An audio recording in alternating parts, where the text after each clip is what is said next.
Welcome student, स्वागत है आपका क्रैक प्लस टू में। तो हम लोग वीडियो के पार्ट वन में जिद्दू कृष्णमूर्ति के बारे में लेखक का जीवन परिचय हम लोगों ने देखा। तो आज इस वीडियो में हम लोग करेंगे शिक्षा पाठ को, जो आपकी हिंदी का अंतिम चैप्टर है। मैंने पूरा चैप्टर आपको करवा दिया है, जितना मैंने अंडरलाइन बोला था उतना आप भी कर लेंगे। और हम लोग शुरुआत करेंगे शिक्षा, मतलब शिक्षा क्या है ये जिद्दू कृष्णमूर्ति के अनुसार आज हम लोग जानेंगे। जो भी शिक्षा है उसका अर्थ क्या है। तो इसके पहले हम लोग सब वीडियो की तरह पहले हम इसका शब्दार्थ देख लेते हैं। तो प्रवीणता का मतलब होता है दक्षता या निपुणता, मतलब किसी भी चीज़ में अगर आप दक्ष हैं, निपुण हैं, मतलब जैसे आपको पेंटिंग करना अच्छा लगता है तो पेंटिंग बहुत अच्छा से आप कर लेते हैं तो उसमें आप निपुण कहलाएंगे। अगर आपको रनिंग करने अच्छे से आता है, आप सबसे तेज़ दौड़ते हैं तो आप इसमें दक्ष हैं, आप इसमें निपुण कहलाएंगे। तो प्रवीणता का वही अर्थ होता है। सरिता नदी को कहते हैं, तो ऐसे भी आपको पता है, अगर परीक्षा में सदी नदी का पर्यायवाची शब्द पूछेगा तो आप सरिता भी लिख सकते हैं। बहुधा मतलब होता है प्रायः। बहुधा मतलब प्रायः, मतलब कि किसी बात को शुरू करने से पहले जब हम लोग लगाते हैं कि मैं वहाँ अक्सर जाया करता हूँ। रमणीयता का मतलब होता है सुंदरता। रुक्ष का मतलब होता है रूखा। परिग्रही का मतलब होता है संग्रह करने वाला, किसी से संग्रह करने वाला।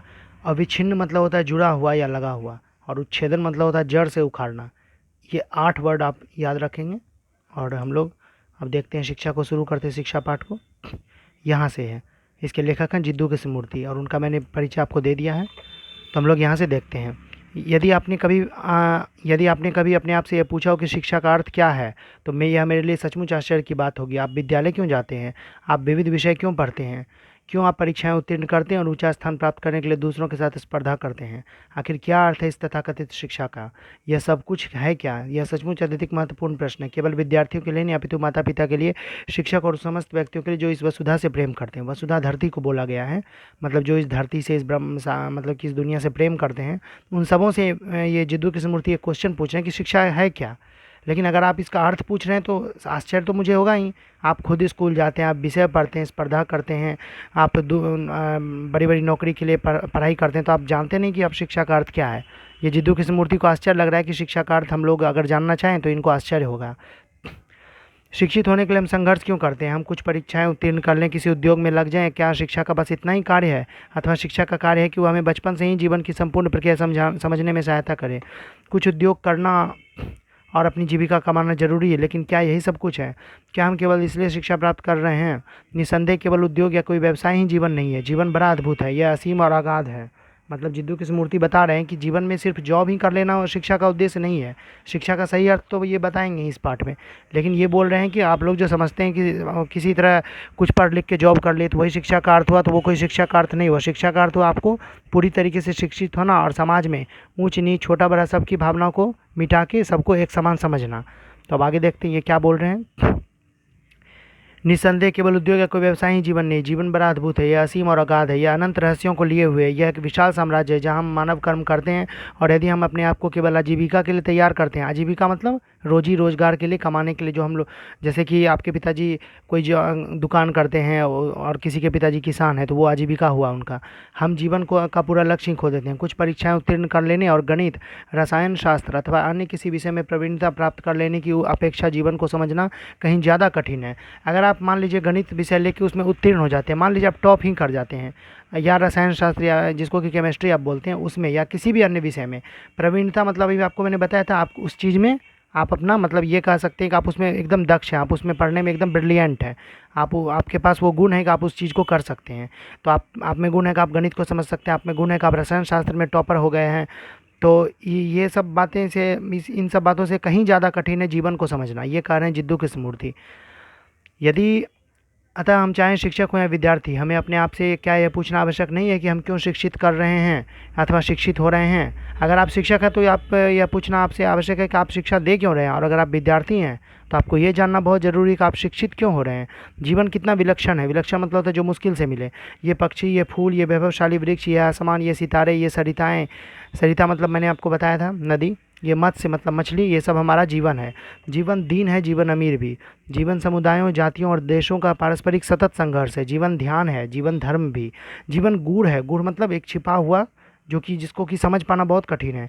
जीवन मन की प्रच्छन्न वस्तुएं हैं, ईर्ष्याएँ, महत्वाकांक्षाएँ, वासनाएँ, भय, सफलताएँ, चिंताएँ।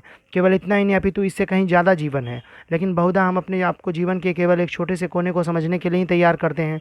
हम कुछ परीक्षाएँ उत्तीर्ण कर लेते हैं, कोई उद्योग ढूँढ लेते हैं, हम विवाह कर लेते हैं, बच्चे पैदा कर देते हैं और इस प्रकार अधिकाधिक यंत्रवत बन जाते हैं।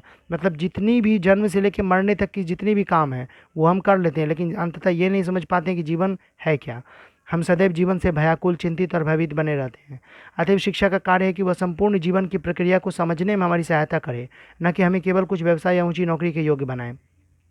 अच्छा, यहाँ पे मैं आपको ये भी समझाना चाहता हूँ कि अगर जो भी वीडियो मैं बना रहा हूँ आप उसको अगर अच्छे से सिर्फ सुन लेंगे ध्यान से, उस समय आपके दिमाग में कोई भी बात नहीं चलनी चाहिए। आप ध्यान से सभी बातों को भुला के आप सिर्फ मैं जो पढ़ता हूँ आप साथ साथ बुक में देखते भी चलेंगे और पेंसिल से अंडरलाइन भी करेंगे जहाँ मैं बोलूँगा। तो मुझे इतना तो उम्मीद है कि आप लोग का एग्ज़ाम बहुत अच्छा जाएगा और आप लिख देंगे, आप समझ के भी लिख देंगे जितना मैं आपको समझा रहा हूँ। अगर आप उस वीडियो को 2 से 3 बार देखेंगे तो आपको वैसे भी समझ में आ जाएगा पूरा। फर्स्ट टाइम नहीं आएगा लेकिन सेकंड और थर्ड टाइम आपको अच्छे से आ जाएगा। तो अब हम आगे देखते हैं क्या होगा हम सबके साथ जब हम प्रौढ़ हो जाएंगे। प्रौढ़ मतलब बूढ़े या फिर 60 से ऊपर, 60 प्लस। क्या आपने कभी सोचा भी है कि आप बड़े होने पर क्या करने वाले हैं? ज़्यादा से ज़्यादा संभावना तो यही कि आप बड़े होने पर विवाह करेंगे और इससे पहले कि आप यह ज्ञात कर सकें कि आप कहाँ हैं, आप माता या पिता बन जाएंगे। तब आप किसी व्यवसाय अथवा रसोई घर से बंध जाएंगे और कहीं आप क्रमशः छीन होते रहेंगे। मतलब कहीं पर बेकार में आप मतलब अपना ज़िंदगी काट रहे होंगे किसी तरह से। क्या इसी प्रकार का होने वाला है आपका जीवन? क्या आपने स्वयं से ये कभी पूछा भी है? क्या आपको यह प्रश्न नहीं पूछना चाहिए? मानो आप एक सुसंपन्न परिवार के हैं, आपकी प्रतिष्ठा पहले से ही सुरक्षित है, आपके पिता आपको आरामदायक कार्य दे देंगे, आप बड़ी शान से विवाह कर लेंगे, फिर भी तो आप क्षीण होंगे, नष्ट होंगे। क्या आप यह देख रहे हैं? क्षीण होंगे मतलब फ्यूचर में होंगे। निश्चित रूप से शिक्षा व्यर्थ साबित होगी यदि वह आपको भी इस विशाल और विस्तीर्ण जीवन को, इनके समस्त रहस्यों को, इसकी अद्भुत रमणीयता को, इसके दुखों और हर्षों को समझने में सहायता न करे। भले ही आप ढेरों उपाधियां प्राप्त कर लें और अपने नाम के आगे इसकी कतार लगा लें, चाहे बहुत ऊंचा व्यवसाय कर लें, लेकिन यह सब कुछ पा लेने के बाद क्या होगा? यदि आपका मन ही इस पाने की प्रक्रिया में कुंठित, चिंतित और रुक्ष बन जाए तो फिर क्या अर्थ होगा इसे पाने का? इसलिए आपको किशोरावस्था से ही खोजना होगा कि यह जीवन क्या है। और शिक्षा का क्या यह प्रमुख कार्य नहीं कि वह आप में से उस मेधा का उद्घाटन करे जिससे आप उन समस्त समस्याओं का हल खोज सकें? क्या आप ये जानते हैं कि यह मेधा क्या है? निस्संदेह यह मेधा वह शक्ति है जिससे आप भय और सिद्धांतों को की अनुपस्थिति में स्वतंत्रता के साथ सोचते हैं, ताकि आप अपने लिए सत्य की वास्तविकता की खोज कर सकें। यदि आप भयभीत हैं तो फिर आप अपने कभी मेधावी नहीं हो सकेंगे। किसी भी प्रकार की महत्वाकांक्षा, फिर चाहे वह आध्यात्मिक हो या सांसारिक चिंता और भय, को जन्म देती है। अतः यह ऐसे मन का निर्माण करने में सहायता नहीं कर सकती जो सुस्पष्ट हो, सरल हो, सीधा हो और दूसरे शब्दों में मेधावी हो। मतलब कहने का अर्थ हुआ क्या कि लेखक कह रहे हैं अगर आपकी कोई भी तरह की महत्वाकांक्षा है, महत्वाकांक्षा किसको बोलते हैं? महत्वाकांक्षा बोलते हैं जैसे कि आपकी कोई ऐसी इच्छा है जो कि सब इच्छाओं से ऊपर है। आपके पास बहुत सारी इच्छाओं की लिस्ट है, जैसे कि आप अपनी ज़िंदगी में कुछ डॉक्टर, कोई इंजीनियर, कोई आईएएस कुछ भी बनना चाहते हैं, तो आपके लाइफ का सबसे ज़्यादा मतलब उसके लिए आप मेहनत भी कर रहे हैं और आप चाह भी रहे हैं कि हम ये बने। तो आप उसके लिए जो आपकी महत्वाकांक्षा है, चाहे वो आध्यात्मिक हो या सांसारिक, चिंता और भय को ज़रूर जन्म देती है। आप डरते हैं कि मेरा होगा कि नहीं होगा, और अगर हो गया तो कहीं आगे मुझे इससे कोई खतरा तो नहीं होगा। तो इस तरह का बात लेखक कर रहे हैं। आप जानते हैं कि बचपन से ही आपका एक ऐसे वातावरण में रहना अत्यंत आवश्यक है जो स्वतंत्रतापूर्ण हो। हम में से अधिकांश व्यक्ति जो जो बड़े होते जाते हैं त्यों त्यों ज़्यादा भयभीत होते जाते हैं। हम जीवन से भयभीत रहते हैं, नौकरी के छूटने से, परंपराओं से, और इस बात से भयभीत रहते हैं कि पड़ोसी, पत्नी या पति क्या कहेंगे। हम मृत्यु से भी भयभीत रहते हैं। हम में से अधिकांश व्यक्ति किसी न किसी रूप में भयभीत है, और जहाँ भय है वहाँ मेधा नहीं है। क्या यह संभव नहीं कि हम बचपन से ही एक ऐसे वातावरण में रहें जहाँ भय ना हो, जहाँ स्वतंत्रता हो, मनचाहे कार्य करने की स्वतंत्रता नहीं, अपितु एक ऐसी स्वतंत्रता जहाँ आप जीवन की संपूर्ण प्रक्रिया समझ सकें। हमने जीवन को कितना कुरूप बना दिया। सचमुच जीवन के इस ऐश्वर्य की, इसकी अनंत गहराई और इसके अद्भुत सौंदर्य की धन्यता तो तभी महसूस कर सकेंगे जब आप प्रत्येक वस्तु के खिलाफ विद्रोह करेंगे, संगठित धर्म के खिलाफ, परंपरा के खिलाफ और इस सड़े हुए समाज के खिलाफ, ताकि आप एक मानव की भांति अपने लिए सत्य की खोज कर सकें। अनुकरण करना शिक्षा नहीं है। क्या यह सत्य नहीं है? आपके माता पिता, आपके शिक्षक और आपके समाज ने जो कुछ कहा है उसे मान लेना बड़ा आसान है। यह जीवित रहने का सुरक्षित और आसान मार्ग है, लेकिन ऐसा जीवन जीवन नहीं है, क्योंकि इसमें भय है, ह्रास है, मृत्यु है। लेखक ये कह रहे हैं कि हम में से अधिकांश व्यक्ति जैसे जैसे बड़े होते हैं तो वो भयभीत भी होते जाते हैं। कितनी तरह से भयभीत होते हैं? जीवन से रहते हैं, नौकरी से रहते हैं, परंपरा से रहते हैं, और सबसे ज़्यादा इस बात से भयभीत रहते हैं कि अगल बगल के लोग क्या कहेंगे। तो भयभीत किस बात से रहते? कोई भी काम कर रहे हैं तो उनको थोड़ा मोड़ा डर तो रहता है कि बगल के लोग क्या कहेंगे। हम में से अधिकांश व्यक्ति किसी न किसी रूप में भयभीत हैं, और जहाँ भय है वहाँ मेधा नहीं है। बात बिल्कुल सही है। जहाँ डर आ गई वहाँ पर आपका मेधा नहीं काम करेगा। मेधा मतलब क्या होता है?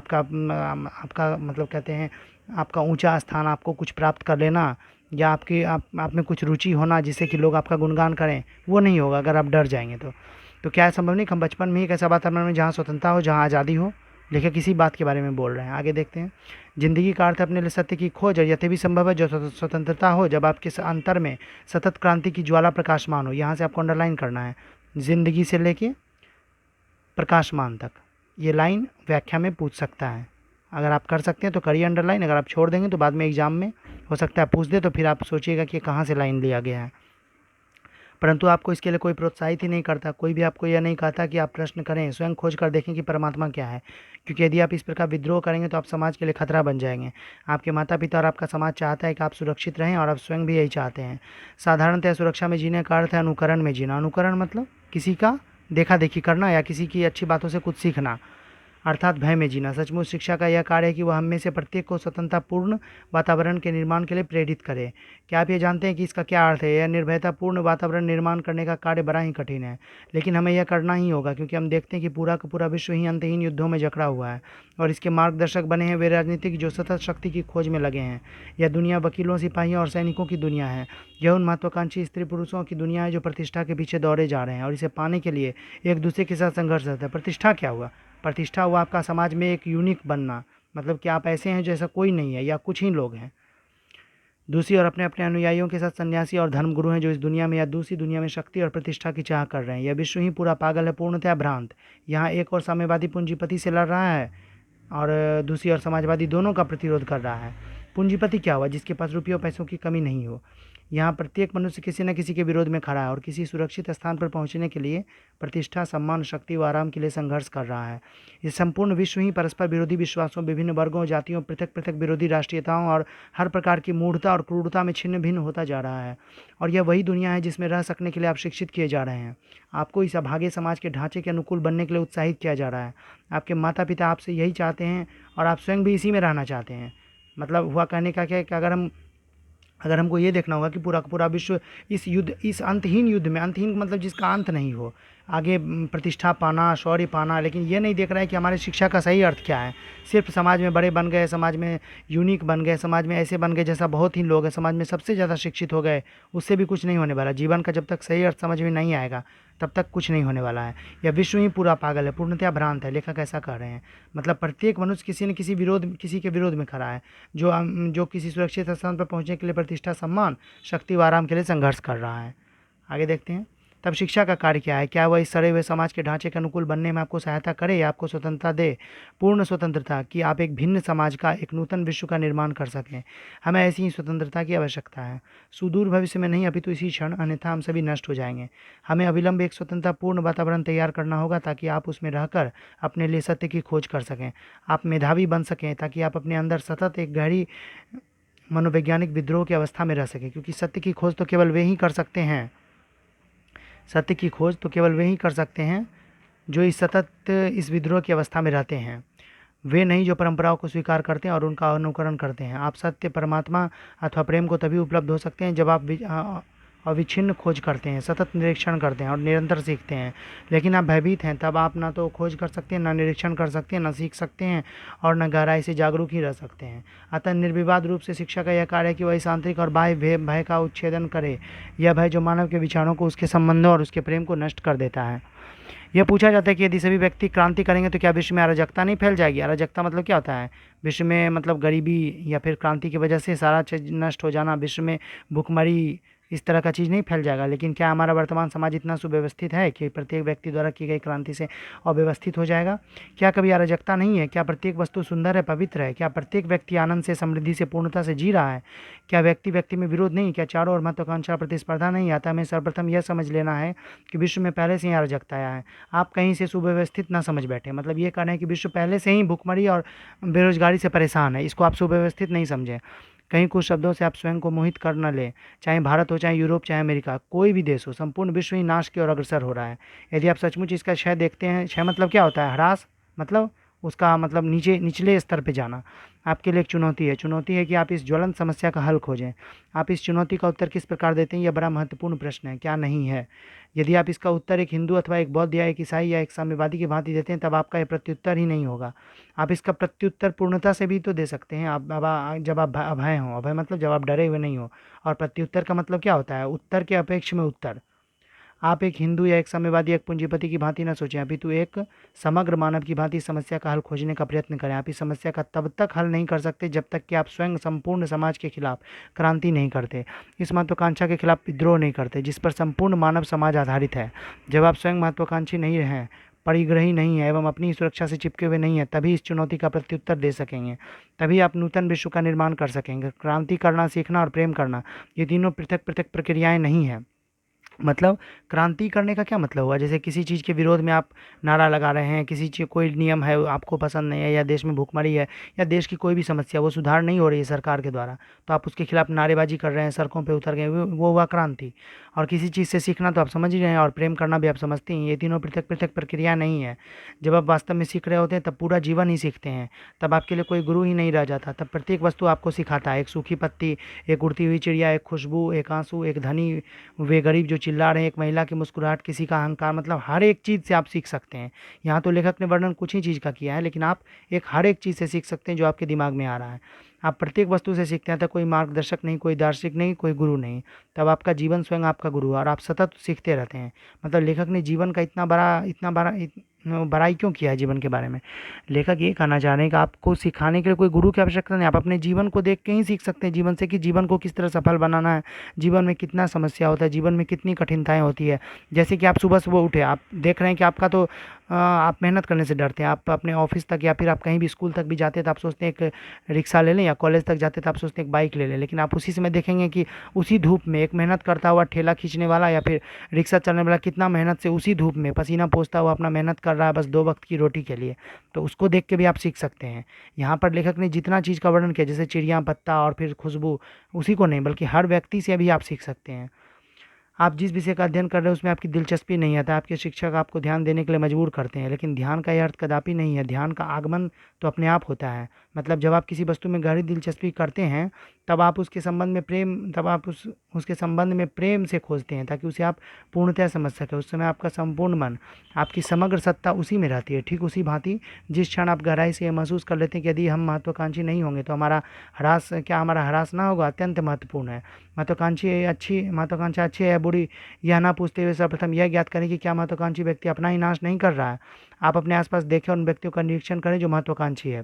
मैं फिर से बता रहा हूँ, महत्वाकांक्षी का अर्थ होता है जिसके पास इच्छाओं की लंबी लिस्ट है, मैं ये लूँगा, मैं वो लूँगा, या फिर घर को ऐसा बनाऊँगा, ऐसा बनाऊँगा, उसमें से जो सबसे ऊपर इच्छा है, जिसको आप महत्व देते हैं, उसको महत्वाकांक्षी व्यक्ति बोलते हैं।